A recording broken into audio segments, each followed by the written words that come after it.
Good morning, good afternoon, and good evening, wherever you are watching this program. My name is Dr. Amarale, well known as BE. If you are watching this program for the first time, please don't forget to share this program. Don't forget to like it. Don't forget to comment. What I would like to share with you people today is how to treat strong pile. If you have strong pile, this is what we do. You can do it by yourself.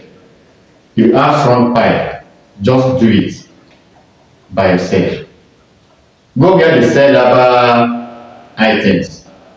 Go and buy agbo, igba tree skin cover.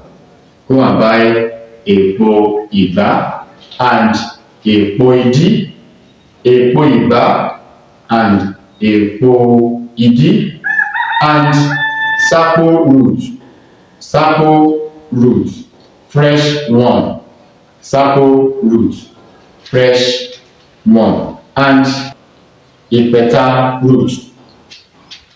Agbo idi, agbo igba, agbo sapo, you can get it where they sell herbal items.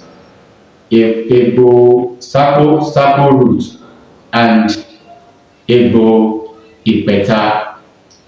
Cut it into smaller pieces. Look for one container. Pack all these things, all these roots inside one container. Look for lemon juice. Use lemon juice to soak this up. Drink one shot every day before you eat meal. One shot every day. If you have strong pile, do it. Don't joke with it. It's small, but it's mighty.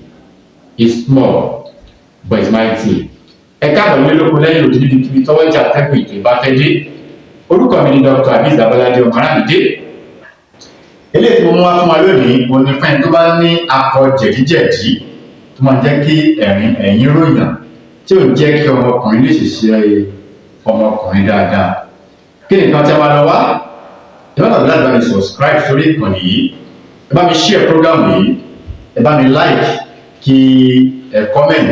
Ẹ bá mi lọ wá èpo ìdí, èpo ìgbá, egbò sápó tútù àti egbò ìpẹ̀ta. Bá mi san àwọn èròjà yìí nù, ẹgbẹ́ kékèké sínú ike sí àti kékèké. Ẹ̀yin náà láti bá mi subscribe sórí ìkànnì yìí, bá mi share program yìí, ẹ bá mi like, kí ẹ comment. Ẹ tó bá nífẹ̀ẹ́ sí oyin, a ní onílẹ̀ tí a ń tà. Kí ìtẹ̀bá àwọn fẹ́, a ní 50 cl, 75 cl, 1 litre. Bí bá ti fẹ́ sí ibi tí ẹ bá wà, òyìn yóò tẹ̀lé lọ́wọ́. Bá sì nífẹ̀ẹ́ sí ọṣẹ kan tí mo polówó bí ẹ ti wò polówó ẹ̀ kọjá, mo lè fi hàn yín lórí atẹ́gùn yìí náà, mo lè fi hàn yín. Ọṣẹ yìí ni a pè ní ọkọ amọ́niṣeni, ọkọ afàìmọ́niṣeni, ọkọ aṣenibánidárò. Fúnra ọṣẹ yìí ni ó pa ẹdìyẹ fúnra ẹ̀. Fúnra ọṣẹ yìí yóò pa ẹdìyẹ.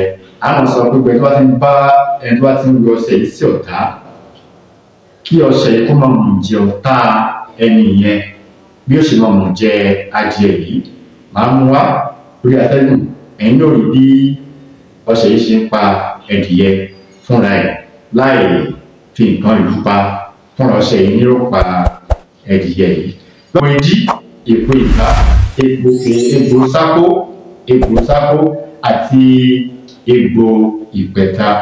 Ẹgbẹ́ kékèké, ẹgbẹ́ sínú òkè, táwọn ti gbé sínú òkè. Bá mi wá ọsàn jàgàn yìí, omi ọsàn jàgàn yìí, òun là á dà lé lórí. Lẹ́yìn ọjọ́ kẹta, ẹ ti ká máa mú ṣọ́ọ̀tì kan ní àárọ̀. Gbogbo jẹ̀díjẹ̀dí ní o, èyí tí ò lè jẹ́ kí nǹkan ọmọkùnrin kó lè dáadáa. Ẹ dúpẹ́ fún Ọlọ́run látara àgbo yìí. Ojú tí a fún òun ojú náà ní fọ́. Ìdí tí ẹ fi ń gbọ́ mi sí náà ní ìbànújẹ́ ó kéré ó tóbi kò ní wọlé báyìí ní àtìyín. Gbogbo ayé ò nílùú fún wájú. Àní sìnkú aya, àní sìnkú ọmọ, àní dẹni àkọlẹ̀. Ilé lóko lóde ni ìbànújẹ́ ó kéré ó tóbi kò ní wọlé tọ̀ wá.